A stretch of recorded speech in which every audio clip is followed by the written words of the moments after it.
2,00,000 పెంచాడు.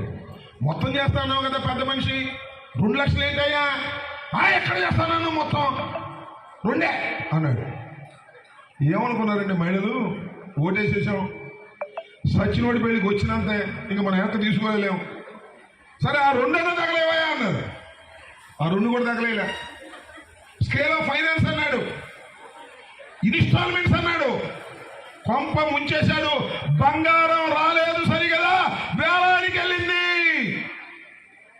బ్యాంకు అప్పు కట్టని వారి పొలాలు వేలానికి వెళ్ళాయి. రైతుల ఆర్థిక పరిస్థితి దెబ్బతింది. నేను మనవి చేస్తున్నా, ధర్మంగా చెప్తున్నా, చంద్రబాబు వాగ్దానం చేసి మోసం చేశాడు.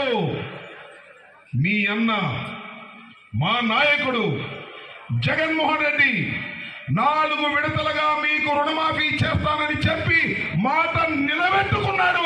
నిలబెట్టుకున్న వాడికి ఓటేస్తారా, మోసం చేసిన వాడికి ఓటేస్తారా అని అడగటానికే ఈ మీటింగ్ పెట్టామని మనం వచ్చేస్తాం. 1 కాదు 2 కాదు, 25,000 కోట్ల రూపాయలు 4 సార్లుగా రాష్ట్రంలో వేశారు. ఏమండి, మన మండలానికి ఎంత వచ్చింది? 8 కోట్ల రూపాయలు మన మండలానికి వచ్చింది 4 విడతలుగా. 4వ విడత, ఈ 4వ విడత 8 కోట్లు, 8.5 కోట్లు, మొత్తం ఎంత? 34 కోట్ల రూపాయలు మీ ఖాతాలోకి వచ్చింది. ఏమంటే నా ఖాతాలోకి వచ్చింది 50,000 అనుకోమాకండి. ఎన్ని కూడితే 32 కోట్ల రూపాయలు మన మండలానికి ఇచ్చాడు జగన్మోహన్ రెడ్డి గారిని మనం చేస్తున్నాం. కష్టమో నష్టమో, అప్పు చేశాడో సప్పు చేశాడో, ఇచ్చాను మాట నా అన్న, నా అక్కలకి, నా చెల్లెలకి, నా అమ్మలకి తీర్చుకునే ఓటు అడుగుతానని ఇచ్చినటువంటి వ్యక్తి జగన్మోహన్ రెడ్డిని మనం చేస్తున్నాం. ఇచ్చిన మాట తప్పని వ్యక్తి. మేము చెప్తుంటాం, మాట ఇస్తే తప్పడు, మాట తప్పడు, మడం తిప్పడు. అది మా జగన్మోహన్ రెడ్డి.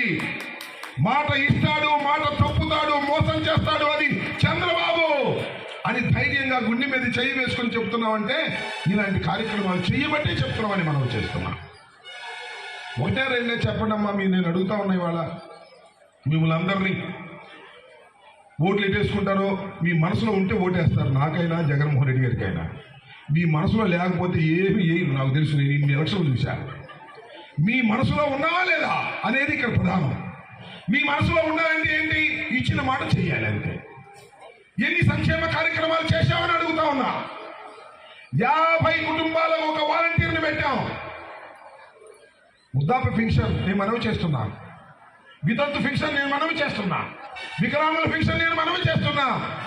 ఎప్పుడైనా ఇంటికి వచ్చి లెక్క పెట్టి ఇచ్చి వేలు ముద్ర వేసుకున్నటువంటి సంఘటన జగన్మోహన్ రెడ్డి గారికి ముందు ఎప్పుడైనా ఉందని అడుగుతా ఉన్నా.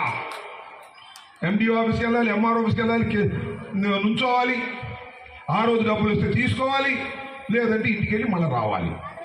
కానీ వాళ్ళు ఏం జరుగుతుంది? మీ ఇంటికి వచ్చి, మీ వాకిటికి వచ్చి ఇచ్చి వెళ్తున్నటువంటి సందర్భాన్ని మనం చేస్తున్నా. అంతేకాదు, అమ్మఒడి నన్ను అడుగుతున్నారా, లేకపోతే నాగరెడ్డి గారిని అడుగుతున్నారా, లేకపోతే ఎండిఓ గారిని అడుగుతున్నారా, లేకపోతే ఎంఆర్ఓ గారిని అడుగుతున్నారా? మీ అకౌంట్లో పడిపోతుంది జగన్మోహన్ రెడ్డి బటన్ నొక్కితే. ఎక్కడ ఎవరికి డబ్బులు ఇవ్వాల్సిన అవసరం లేదే.